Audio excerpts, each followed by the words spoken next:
Hi guys, in this video I'm going to show you how to evaluate the content websites that you are going to be looking at in relation to your Hyperdocs lesson focus. And so I want you to be thinking about what content you want your students to focus on. You also need to think about the grade level because that will have a lot to do with the kinds of links that you look at. I also want you to think about the different kinds of resources that you can evaluate. So we're going to evaluate them because we need to make sure they're credible before our students look at them on a website. And so the very first thing you need to do is make a copy of this document. And I'm going to put my name on it. And then the very second thing I'm going to do is move it. And that's what you need to do as well. This is where I have to send a lot of emails because people have not moved them into their shared folder, so I can't view them. So just make sure and do that. So the one that I am going to do is Manga Bay Rainforests. And I'm just going to click on that, something I looked at before. And so the grade level, I'm going to do second grade. And the resource link is right here. And I'm going to put that there. You notice it kind of spills over into the next one. What I'm going to do is I'm actually going to choose all of these columns and then do this little wrapping tool. And so now anything I type in this spreadsheet will be wrapped. Okay. So you need to do 5 resources, but I'm only going to show you 1. Okay, so the title is Manga Bay, the Rainforest. And the site author and credentials. The site author is right here, Rhett Butler.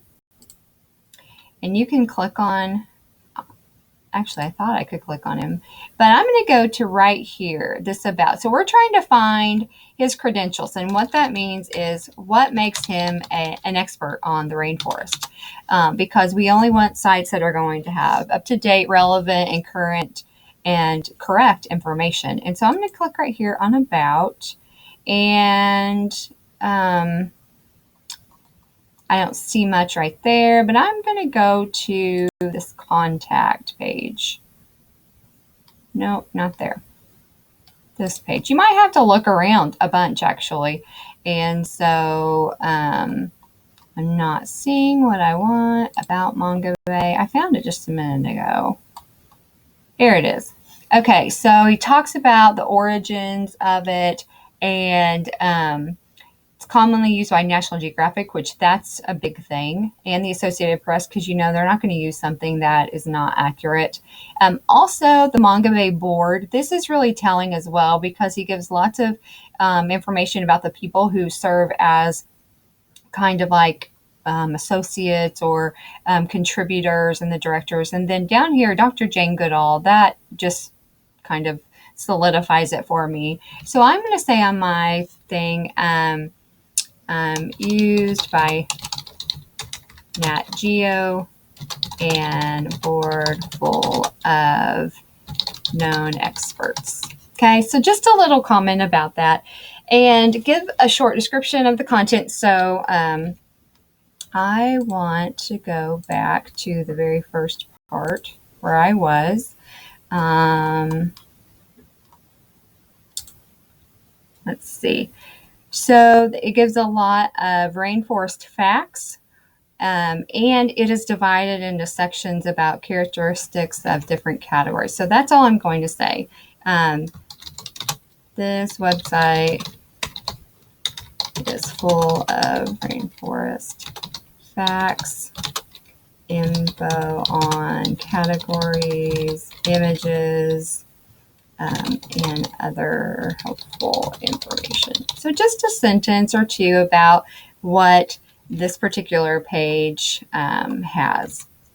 And then, is it free of ads? So we're going to look around a little bit. I don't see pop-ups on this particular page, and you don't have to look at every single page. Okay, so that's really good. So is it free of ads, banners, and pop-ups? Yes. Do most of the links work? So for you to really evaluate yours, you're going to have to go around and click on some of these different things.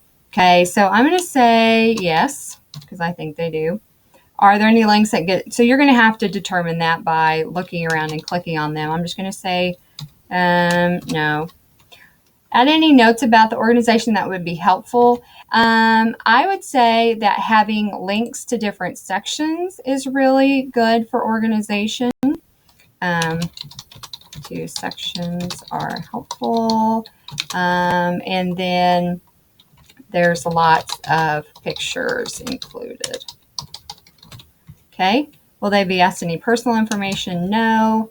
Do they need a login? No. Does the data appear to be up to date and correct? And the way you can look at that is all the way down here at the bottom. Usually there's a copyright date. It says 1995 to 2018, so that's good. So up to date.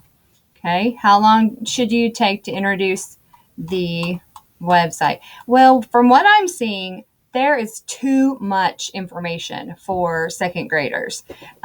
Too many words, not enough pictures. So it would take me a really long time to introduce this and to really tell them how much information or where to go to find it or which pictures are good or which sections they can go to. So I'm going to have to really spend a lot of time. So that might not be the best choice.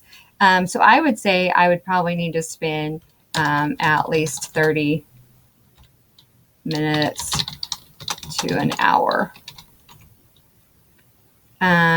So if I really were to use it, I would say pictures of animals only. And then you can be specific about what content you would want. And then answering all the above. Do you see this as useful and appropriate at your grade level? No, it's not appropriate because there are too many words. I would only use it for the pictures and maybe some short sections.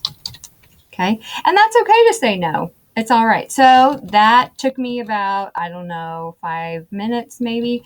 And so you would do that with 4 other ones. And so you're evaluating these to keep your Hyperdocs lesson in mind. And that